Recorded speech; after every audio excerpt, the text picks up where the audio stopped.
Bruchim Habayim, we are continuing on Masechet Makkot, and we are on Daf Chaf Gimel, Amud Aleph. The last two narrow lines on top of the Amud. Today's Amud is being learned as a Zechut for Rufah Shel Rachel Simcha Bad Nahid Esther should have full recovery. Be'ezrat Hashem Rufah Shel Amen. This week's learnings of the community has been graciously dedicated by the Shea family, by Dayan family, by Cohen families. Should be an ultimate Zechut for all the Mishpachot. Be'ezrat Hashem Amen. So we started a series of fantastic Gemaras, learnings from juxtaposition of different psukim together, and all of them basically are in Rav Sheshat in the name of Rabbi Elazar ben Azariah. Minayin leyevamash nafla lifnei mukeshchin. We learned that the other one is what we started yesterday. Ve'amar Rav Sheshat mishum Rabbi Elazar ben Azariah. The last narrow line. Kol hamebazeh et hamoadim. Any person that disgraces the muadim kilo oved avodah zarah, it's tantamount of a person that does avodah zarah. We mentioned that Rivan over here writes the mebazeh muadot is cholo shel moed. It's not talking about disgracing, not keeping Yom Tov. That's pashut. It's talking about cholo shel moed, and the reason is the juxtaposition that we learn this from is because by avodah zarah it says Elohe masecha lo ta'aseh lecha. Don't make avodah zarah, and right next to it, ve'samichle, it's juxtaposed et chag hamatzot tishmor, keep chag hamatzot 7 days, which is not just talking about the Yom Tov Rishon and Yom Tov Acharon. It's talking about the entirety of the chag. Of course, the kavod of chol hamoed being also more moed than chol. So if you deal with it like chol, then you're not keeping et chag hamatzot tishmor shivat yamim. So therefore, you'll run into this problem. So this is in Shemot Perek Lamed Dalet Pasuk Yud Zayin and Pasuk Yud Chet. Yud Zayin speaks about making idols, and immediately afterwards it's juxtaposed. Keep Pesach. What's the connection? The Gemara says the connection is if you don't keep Pesach, it's tantamount that you're doing avodah zarah, right?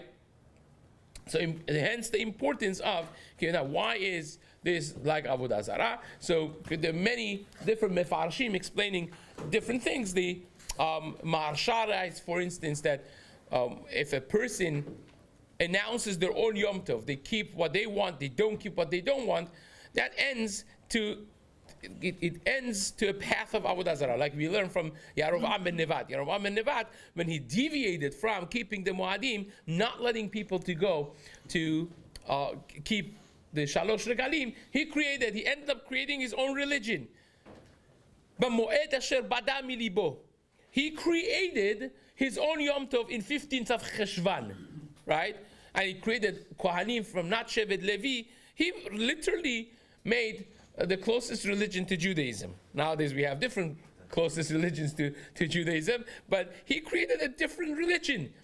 And says the Maharsha, that's how it all starts. Now, the Maharal writes, essentially, Moed is v'no'adu. It's from the language of getting together.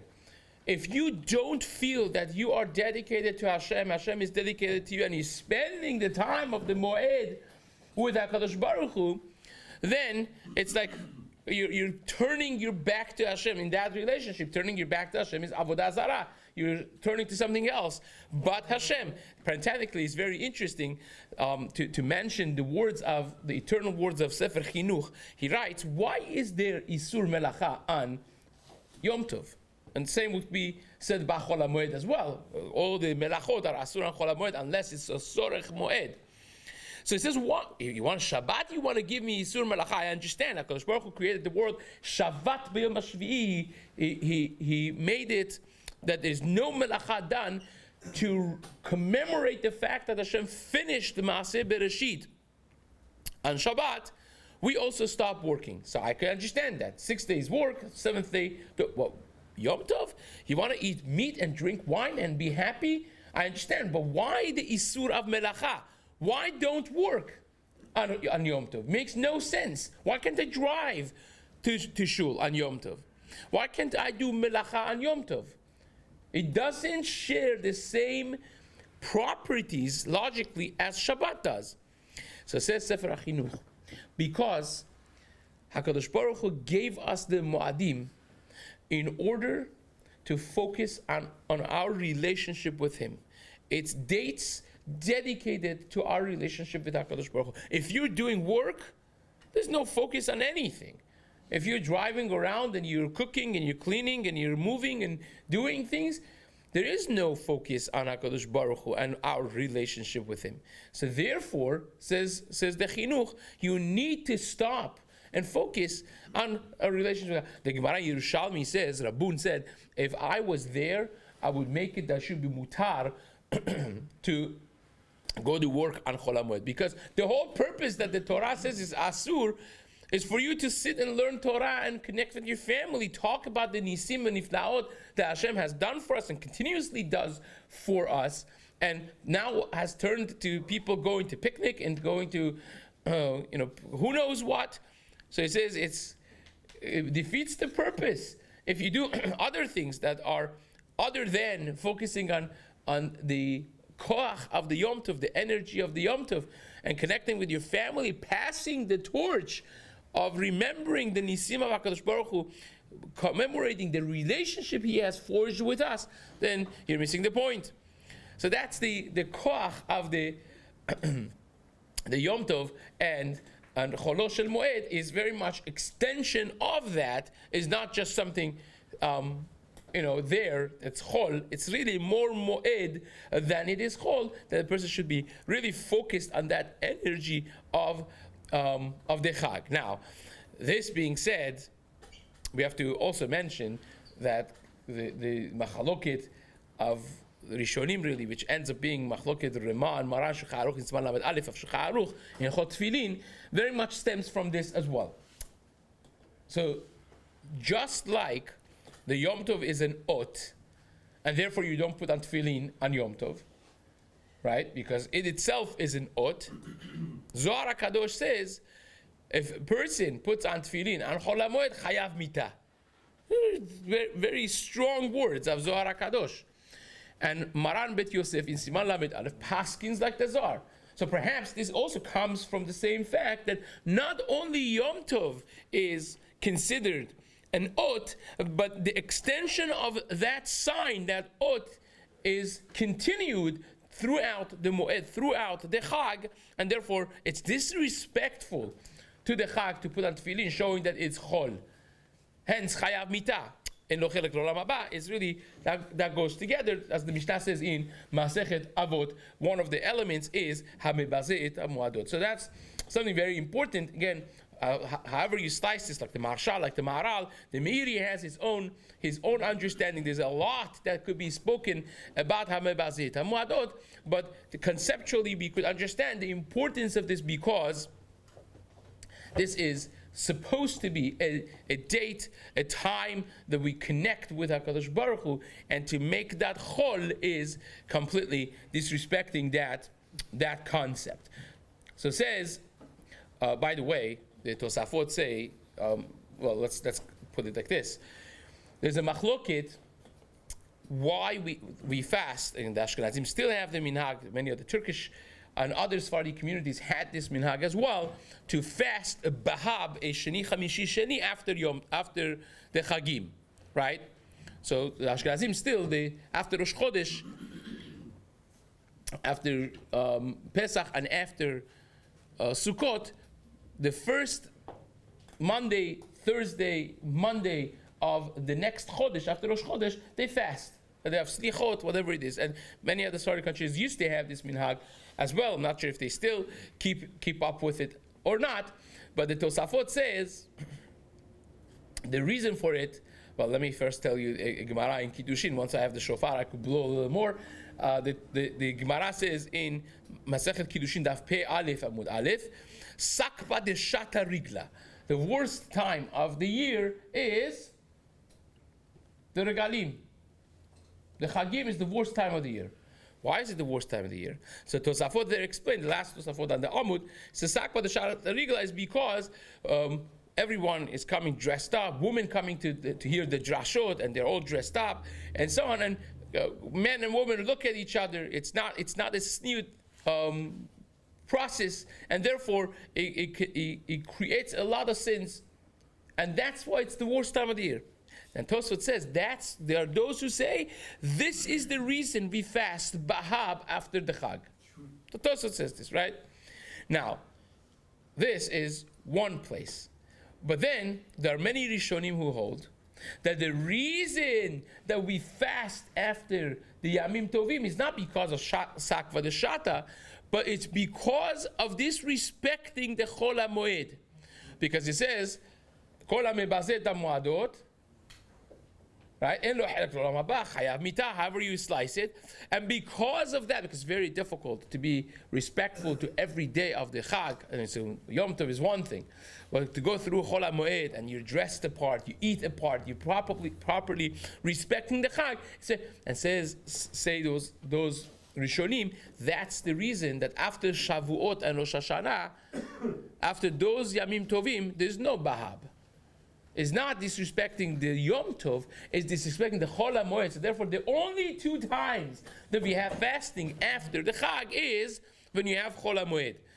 So it really turns out to be that the fast that Klal Yisrael has accustomed themselves to do on Bahab is only because of potential disrespect of Chilul HaMoadot of the Chol HaMoed. So that's, again, a lot to talk about this, but we do what we do, and we go further. Says the Gemara.